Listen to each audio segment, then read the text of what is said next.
Joining me tonight, Prime Minister and Leader of the Conservative Party, Theresa May. Prime Minister, welcome. Thank you for coming. Thank you. It's the first time that you've really done an interview since that TV appearance with your husband a couple of days ago. And for many of my listeners, that begged more questions than perhaps it answered. Because, for instance, you were a sort of victim of fake news. You said way back when I was wanting to be selected for a seat, one of the newspapers reported I was going to have trouble being selected to fight because of my new baby. Well, we didn't have a baby. We didn't think any more of it until that afternoon. My mother-in-law rang. What has the impact been on you that you've not had children, and how might Theresa May have been a different woman had she had children? Well, I think it's impossible to answer the question about how I would have been had I done. I mean, it's been very sad. It just turned out not to be possible for us. Of course, we're not the only couple who finds themselves in that situation. And when you do, I suppose you just get on with life. We've got nephews and nieces. Yes, so you have. But do you think you would have been able to apply yourself? Because I read that you are one of the hardest working Prime Ministers that we've ever had. Would you have been able to have all that much time if you were a mum too? Well, I look at some of my parliamentary colleagues and people who've been in the cabinet who have children, and yes, they do apply themselves to that extent, and they're just very well organised. Yes. And I think that's the key thing. Your father was a vicar, as you discussed, and you've said of your dad, "I learnt a very strong belief in public service. Always try to do the best." I think everybody would accept that currently the responsibility of Brexit on your shoulders would be as big a deal as being the Prime Minister through a war. What did you learn from your dad about that public service or strong belief in public service that helps you?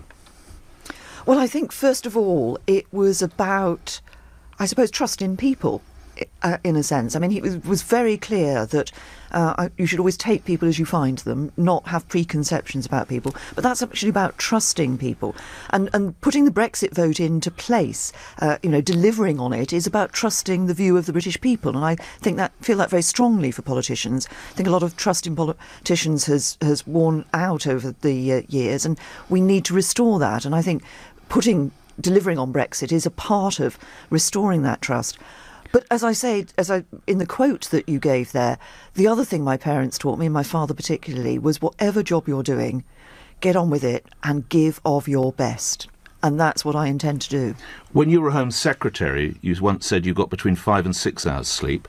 You're Prime Minister now with a possible Brexit looming if you're successful in a month's time. How much sleep do you get now? Well, you get a lot less during an election campaign, I can tell you. What's it down to? Well, it varies, of course. But I'm fortunate in that I've always been able to sleep pretty well. Yes. And it's important. Yes. Policy in just a moment. A couple more questions about your background. I lost my dad at 22. You lost your dad at 25, and you lost your mother shortly after that. What was the impact on a fairly young Theresa May? Well, it did have quite an impact on me. I mean, I was very fortunate in that I'd been married, not that long beforehand, and Philip's been a fantastic support for me, and he really was my rock at that time. I was an only child, so I didn't have brothers and sisters that I could share it with, and so suddenly there I was without the two people who had brought me up and who had meant so much to me throughout my life. So it did have an impact, and I think part of that impact actually was about sort of reinforcing the sort of belief in and importance of public service that I'd learnt from my parents. What about your faith? Did it affect your faith? Because you have a strong faith. I understand you go to church, not as a sense of duty. You go to church because you genuinely enjoyed it, and obviously your father was a vicar. Did it ever impact on your faith? I think my faith helped, actually, as well. In what way? In just, again, being a sort of a support there for me. And I was fortunate. I mean, you say I go by choice, and I do. And I was fortunate when I was brought up in a vicarage that I wasn't forced to go to church as the vicar's daughter. My parents always said to me, "We hope you do, but it's up to you." And I think that was very important and really very, very good of them, actually. But, some people, here you are, you're 25 and you lose both your parents in hideous circumstances. Then, obviously, a few years later, you realise that you're not, for whatever reasons, you're not going to be a mum, and you still didn't lose faith. Some people say, well, this, but you didn't lose your faith. No, because I mean, it's difficult to explain in simple words, but actually the faith was there and did provide support for me in through those difficult times. And I think it's also, but it also was about the lesson that I'd learnt from my parents again, which is whatever circumstances you're in, as I said, get on and do your best, and that's get on with life. And things happen, and sometimes people face horrendous changes in their life and horrendous tragedies far beyond what we're talking about for me. And how does your faith guide you as PM? Well, I hope that I am able to, once again, it's about appreciating, I think, the importance of trying to understand that people come in all shapes and sizes. Even when people are being damn belligerent, whoever they might be, whatever side of the channel. Well, as it has been said of me, I can be difficult if I want to be. We're coming to that. Lastly, you have a phenomenal collection of cookbooks, I heard the other night. What I didn't hear, Prime Minister, is your signature dish. Before we go to the calls, what might it be? Now, this is difficult because, you see, I do have a lot. Don't tell me you've got so many. Well, I've got about 100 cookery books, so I want your signature dish. I therefore do a whole range of So Donald Trump says, I'm coming round and I want you to cook us a dish. I'm coming to your house. What would you cook? I might do something like a slow roast shoulder of lamb. Oh, right, slow roast. And what's the key to making that really work? Well, it's making a really slow roast, so it really falls off the bone. Absolutely gorgeous. Sounds fantastic. Perfect Sunday lunch. Make sure you can hear, because we've got an earpiece in to take this call. Sophia is in Hastings. You're through to the Prime Minister. Sophia, go ahead. Good afternoon. Good evening to you. Hi there. Theresa, myself and my partner are both working professionals. I'm a nurse in the NHS, and my partner's a web designer. We have a 2-year-old daughter, and I return to work after 9 months, as do the majority of my fellow nurses, because sadly it's not financially viable for me to not work. I should probably add, I have voted Conservative in the past. However, this time around, I'm thinking Labour is a better option. As you've referred to the kind of just about managing families and how the Conservatives want to help them. But in the past year, how have you helped them?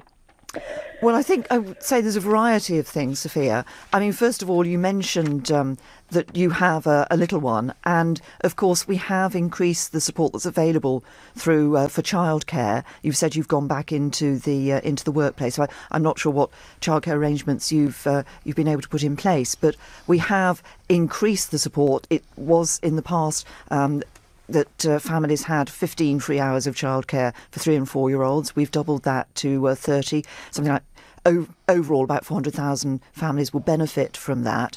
So that's one of the things we've done. I mean, one of the other things we've done, of course, is that we have continued to increase the personal tax allowance. So that's overall over the period that we've been doing that over the last 7 years.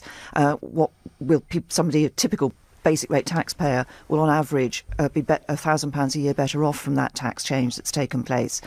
But I recognise that there is more for us to do in the future, and what I want to ensure is that we've got the economy that can generate the good jobs so that we're able to fund our NHS well, so that we're also able to ensure that people get higher paid jobs, and that for your little one for the future, we ensure there are those good school places available so that every child gets the best possible start in life.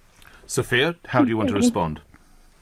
Well, I think it's great that you've increased it to 30 hours for 3 and 4-year-olds, but there is still a great gap there. You have introduced funding for 2-year-olds for families in receipt of benefits. However, for the hundreds of thousands of families that fall just outside the benefit bracket, so it's just about managing families, there still is no provision for my 2-year-old to go to nursery. Now, my nursery bill is coming up to £700 a month, which is way over 2/3 of my income. And actually, is it worth it for me to do that? And I kind of feel that some provision needs to be made for these 2-year-olds, or in fact these 1-year-olds. Like I say, I went back to work after 9 months because we needed both incomes in the family for us to get by. But actually, we get no help with that. I'm lucky in that my mother-in-law can look after my child, but there are lots of people who aren't as graced with, grandparents that can do that. OK. I'm going to have to, because I have other people, just a quick response to that final point, if you would, Prime Minister.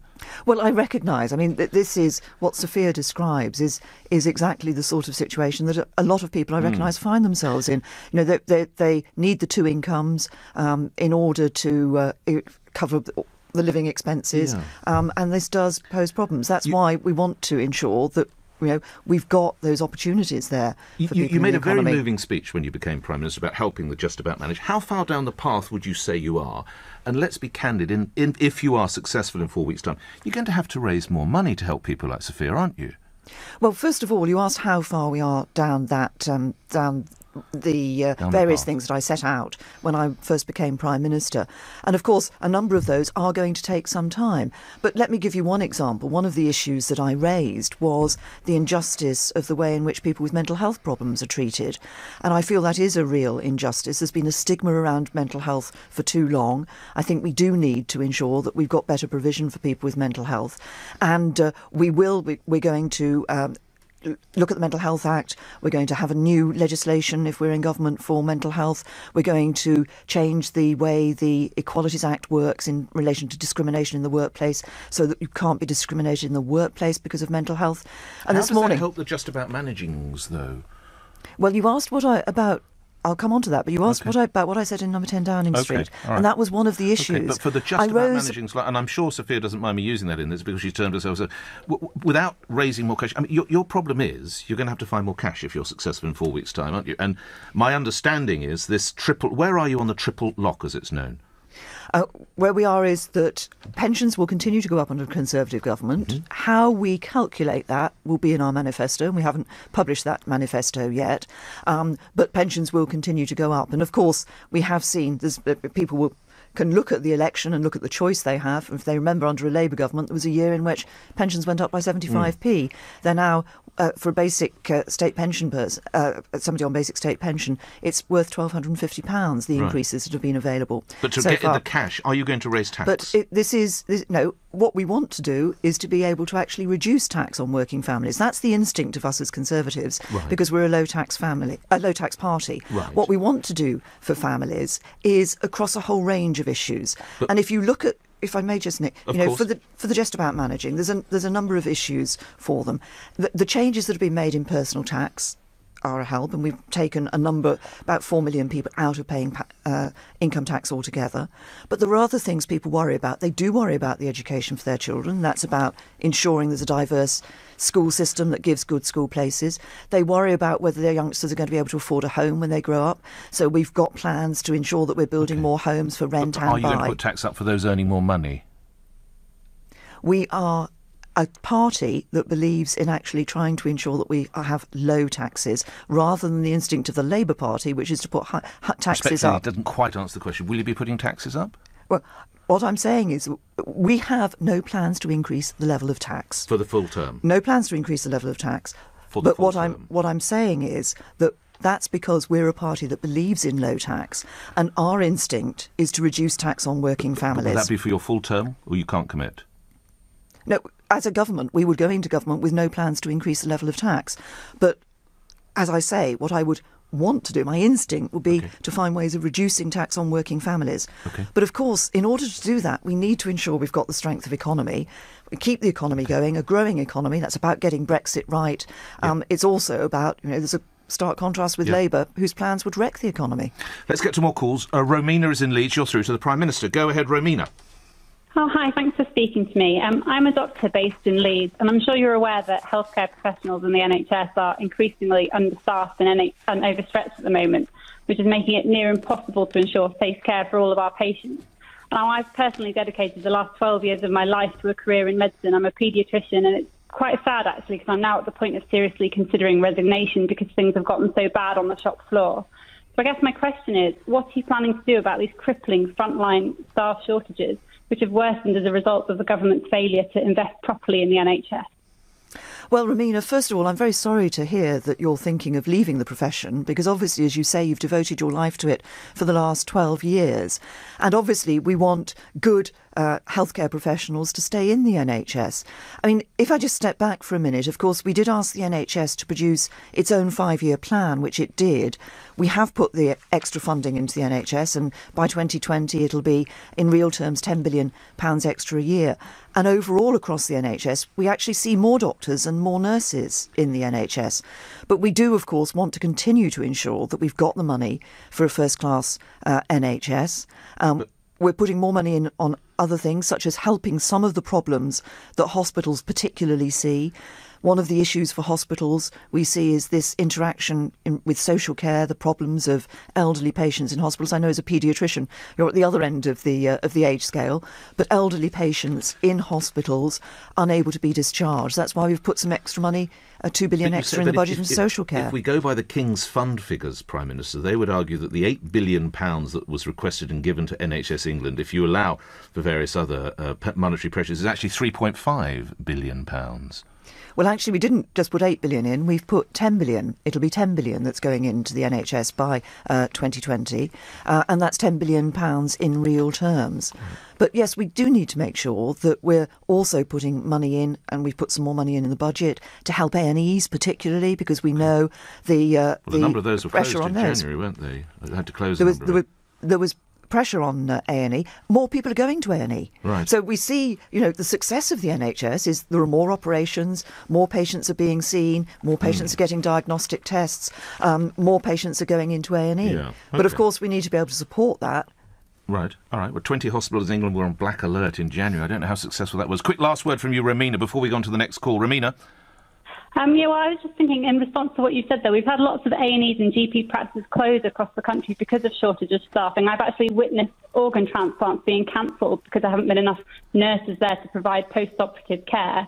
So whatever the government is doing, it's clearly not enough. And you've reappointed the Health Secretary, someone who has demoralised the entire workforce of the NHS as somebody. So it seems like you stand up and support somebody who has caused junior doctors to go on strike, who seems to be allowing the nurses to soon go on strike.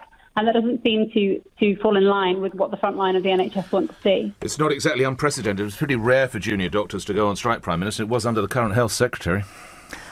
They did, and there was a new contract, and there were agreements reached on that new contract. And for a very long time, Jeremy Hunt was talking to doctors and deciding what the right new contract was. You're aware of how unpopular he is. That doesn't mean he's doing a bad job, but you're aware he's unpopular. Well, what I would say is this, that I think Jeremy Hunt has done a very good job in saying to everybody that what we need to focus on is actually the quality of care for patients. Now, our NHS staff work incredibly hard. I know, I'm a type 1 diabetic. I see the work firsthand that nurses and doctors in the NHS do, and I'm fortunate in the care that I get. But it doesn't bother you that the bloke in charge is unpopular? Well, what I want to ensure is that what we're doing with the NHS is ensuring that we're putting patients first. We've asked the NHS themselves to come up with the plans that they think were right for the 5 years. They did that, and those plans are now being put into place with the extra money. Thank you, Romina. Stan is on Newcastle under Lyme. Go ahead, Stan, your question to Theresa May. Good evening. Yes, my question is, seeing as though she failed to negotiate a contract with the police force at the time as Home Secretary, ended up enforcing one on them. She failed to negotiate the deportation of 6 Algerian terror suspects. And as previously mentioned, her Health Secretary also failed to negotiate a contract with the doctors and again imposed it on them. What makes her think that she's the person to negotiate the Brexit deal? Because her track record seems to state otherwise. Prime Minister, you might want to address those failures. Well, I was going to say, you talk about deporting people. I'll tell you who I made sure was no longer in this country: Abu Hamza and Abu Qatada. I'm pleased that I was able to do that. And as regards the police, well, yes, I did say to the Police Federation that I thought they needed reform, and the Police Federation has reformed.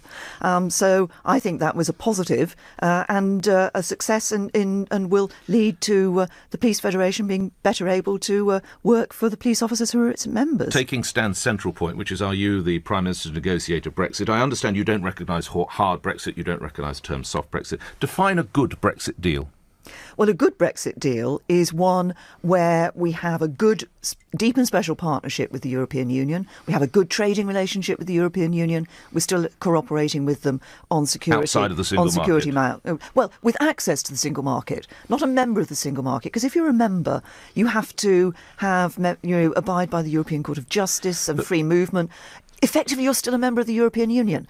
We're going to be coming out of the European Union, but we can have a good comprehensive free trade agreement. And why, you asked Nick why I think I would be a good negotiator. It's back to something we said earlier. I can be difficult. There are going to be tough negotiations, and I think it's important that we have somebody there who can go out there and bat for Britain. But what makes you think Britain will succeed when every negotiation prior to this with Europe has never, ever gone Britain's way? I can point to problems in 2005. I can point to problems before that, should you say. I can point to David Cameron last February. What's the magic wand that you can wave?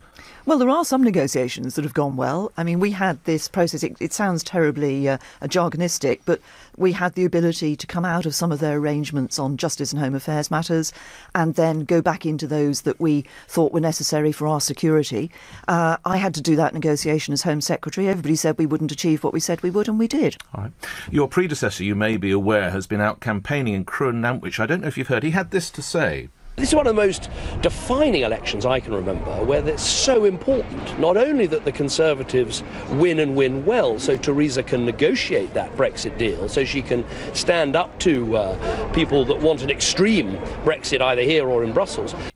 Ah, so that is the reality why you called the election. Was it to be able to stand up to people here about the Brexit negotiations, perhaps your own MPs?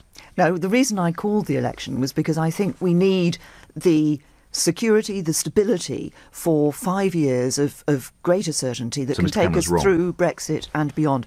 What David is absolutely right when he says about how crucial this election is, because it is about the leadership of the country for the next 5 years. There's only one person who's going to be But so it's not about you being able to stand up, to use his words. He's wrong there. It's about ensuring we've got a strong negotiating hand. As I say, every vote for me and my team, every vote for me and my local candidates will strengthen the UK's hand in negotiating that Brexit. Jimmy is in Bolton. You're through to the Prime Minister. Jimmy, go ahead. Hello, Mrs May. Hello. The manifesto, your manifesto, has not been published yet, but you've already said that you want to reduce immigration in this country to the tens of thousands. In 2010, the Conservative Party pledged to do the same and didn't achieve it, and in 2015 they pledged to do it again and didn't achieve it. And you were the Home Secretary in charge of reducing those numbers, and now you say you're going to hit the tens of thousands target. How am I supposed to believe, after 6 or 7 years of failing to hit that target, that you're going to have any success this time? Well, what we've seen, Jimmy, in the immigration figures over that period is that they started to come down, then they went back up again. The last set of figures we saw, there was a fall. I say the tens of thousands because I think net migration should be at sustainable levels because of the impact it has on people, on pressure on public services, on wages at the lower end of the income scale. But it's not something where you do one thing and suddenly you've achieved your aim. You have to keep working at it. Once we leave the EU, we'll be able to set rules for people coming here from the EU, as we do at the moment for people coming from outside the EU. But when it comes to the election, there'll be a direct choice. Jeremy Corbyn wants uncontrolled migration. I want controlled migration. But, Prime Minister, if we look at net migration in the year to September 2016, it did drop, as you rightly say, but you're aware of what the net figure was for non-EU citizens, are you? Yes, for non-EU citizens it was about 106. Not the net figure, the gross figure was about 164. But how are you ever going to get, even allowing for Europe, which may, some people say, a little pie in the sky, how are you going to get that down to the tens of thousands? The year before that it was 191,000. These are big figures. How are you going to get it down to tens? They are big figures, but the way that you do this is by ensuring that you're constantly working at this system. What happens with you were Home immigration? Secretary. It's not like you were in charge of Northern Ireland or you're in charge of culture, media and sport. You were the one who could have influenced it. And you just haven't, as the caller suggests. And we did influence it, Nick. We did see net migration coming down. We did make changes. We saw over 900 colleges closed because people were being able to abuse our immigration system and effectively come here to work rather than to study. So But you have to keep doing this. You can't just suddenly say that the one thing you've done is going to make all the difference. You keep working at it. Once we're outside the EU, there'll be another part of the picture that we can influence. I think people want us to control our borders. That's what I want to do. Jeremy Corbyn doesn't. I'm being told that you must go. Can I do one email before I let you go? Because I have got a lot. Stephen, I won't give you his last name. I'm 21 years old. I serve in the Royal Air Force. I'd like to know what you're going to do about the state of the armed forces. We're undermanned. We're losing people. Morale is at rock bottom. Today was Defence Day, Prime Minister. Are you aware? How many soldiers are there in the British Army? In the British Army, it's about 79,000, 79,500. Right, OK. It should be... overall. Slightly different to someone I spoke with a couple of weeks ago. Of course, in the Conservative manifesto... Stephen's in the he's in the Air Force. He is in the Air Force, yes. But it was Army Day today. I was discussing with your colleague, Sir Michael. So, but there was a pledge that it would be 82,000 in the previous Conservative manifesto. I'm told again it will go to 82,000. I have to say again, why should we believe you? It didn't last time. No, look, you're right. There was the last manifesto did have that commitment of 82,000. I think if we look at the armed forces, what we need to ensure is, yes, that they've got the manpower they need, but that they've also got the flexibility. But is there a big recruitment drive? They've also got the flexibility. Well, you've also, on top of the 79,000, you've actually got something like 4,000 in training at the moment. But what we need the armed forces to have is the flexibility to address the threats and threats are changing, and we need to be able to adjust and adapt to those Two threats. last questions. You've been called a bloody difficult woman. You've been called delusional by Jean-Claude Juncker, who changed that this week to a tough lady. Of the three, which is the closest, Prime Minister? Well, I don't think it's for me to say. I think it's for other people to say. OK. And lastly, who's the most important Philip on Downing Street? Now, you wouldn't expect me to say anything else than the Philip that is in the flat that I live in Downing Street. Taking out the bins. My husband taking out the bins. Even as we speak. Thank you so much for your time. I know you're busy. Can I welcome you again, or we can speak again before the actual day of the vote? Is that possible, Prime It's always Minister? good speaking to you, Nick.